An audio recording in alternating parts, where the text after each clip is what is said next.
I'll try. My name is Holiday Simmons.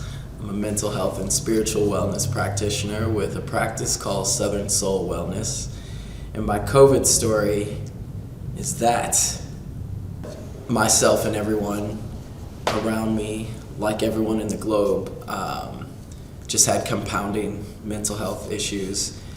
And as a practitioner, I was sort of holding a lot of that. But I think myself, like a lot of practitioners, were just super burnt out at the end of the year.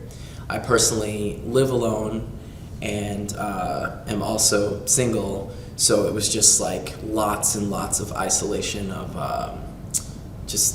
holding people's traumas on Zoom in a home by myself for the better part of a year. It was really, really tough. I learned of COVID when I was down in Florida. We were doing a logistics thing for Players Golf Resort down in Point Verde Beach, Florida. And we had to return early from that project we did with Contemporary for my job. I just learned about that the pandemic was really bad and we had to leave Players Golf. It was just really scary. Everybody was real scared. Wow. Oh my goodness, honey. I remember it like it was yesterday. I remember it was March the 12th, 2019. I had just gotten an award from Representative Park Cannon at City Hall. The buzz was going on about that, and it was a little nerve-wracking then to be there when everything was going on, when everything was just popping off. But I was fortunate enough we got out of there without catching COVID. And so after that, honey, this house went on lockdown. I went in survival mode. It was all about me. I wasn't worrying about nobody else. I wasn't worrying about nobody else meeting their budgets, their bills, their nothing. This was the first time in my life that I've had an opportunity to be totally and completely selfish, because I love me some me and I'm going to take care of what I have to do to survive. I was lucky enough so far to have not caught COVID. Thank goodness.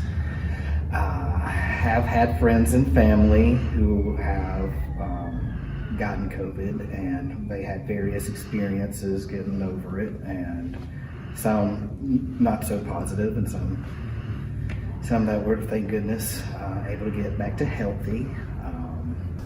It was a challenge, and it's still a challenge to be have such strict parameters on socializing, and we really isolated ourselves from anybody else to stay healthy. And so in one sense, we had a very positive outcome with staying healthy, but at the same time, we're not sure of the social ramifications of being so isolated and just being around two other people throughout the pandemic.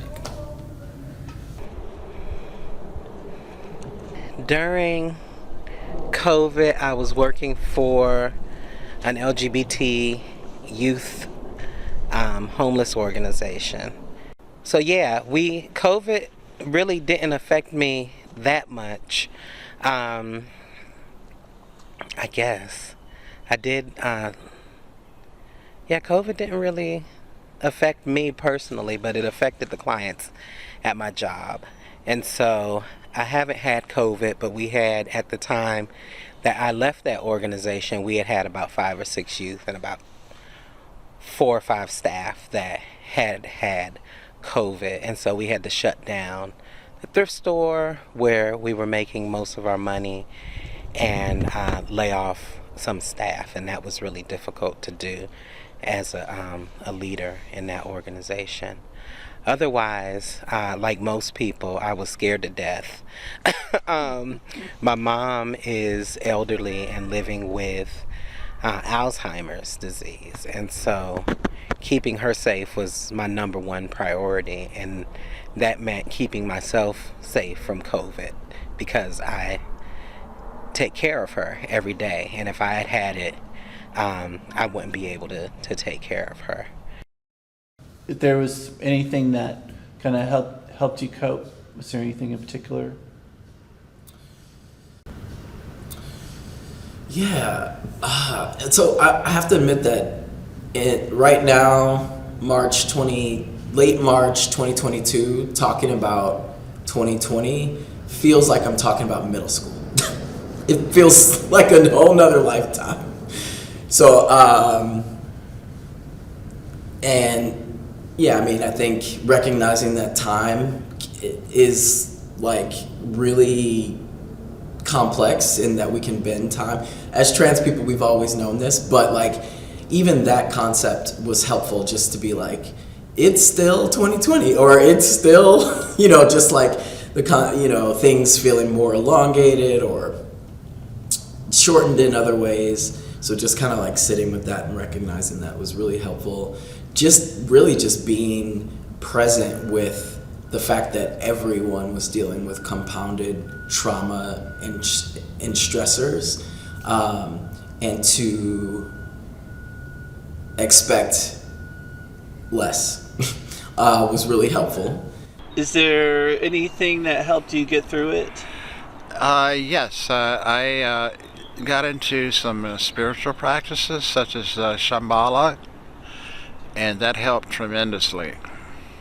And now that things have calmed down, I went and got the booster, and so I'm excited about doing some things, some regular things. However, I still don't feel safe. I'm still going to wear my mask. I'm still going to social distance. I'm still going to do what I need to do to protect me and my family, because until I feel safe, I don't care what nobody says and I don't care what nobody does. Just leave me alone and I'll mind my business and you mind yours.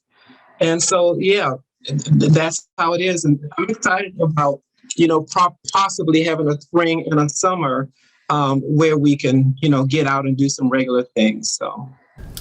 Definitely, it was isolating, but having family there immediately to lean on was probably the best coping mechanism that I had. Leaning on family and prayer. I think that a lot of folks were not as blessed as me to have people close to me and in the household with me to shelter in place with. And so that was it. Like keeping my mom close and keeping my partner close really helped to get through it. Finally getting my own mental health practitioner, getting a few different types of support was really helpful. I got on my bike a lot more. During the pandemic, the streets were really empty. So that was really helpful. And nature has been my alpha to omega resilience strategy, and she continues to be so. I started learning a lot more about plant medicine and herbs during the pandemic, and just totally intuitive, just taking a walk on trails and whatever ailment I may be experiencing, a plant that's helpful for that, which is kind of essentially trip me or jump out at me on the trail. So, oh, what is this? And then I look up what it is and what it's good for. I'm like, I was just dealing with that. So just really falling in love with the earth more, and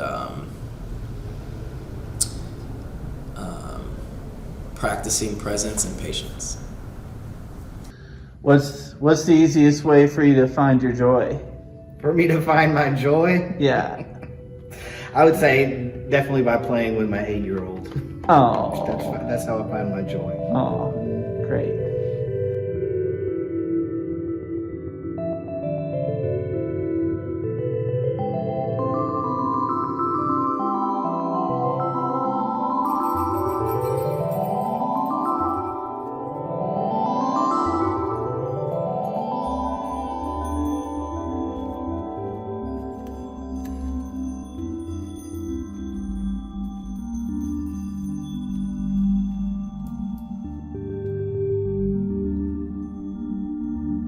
Okay, I'm excited about it. I'm excited about hearing other survival pandemic stories and how they got through, honey, on the other side.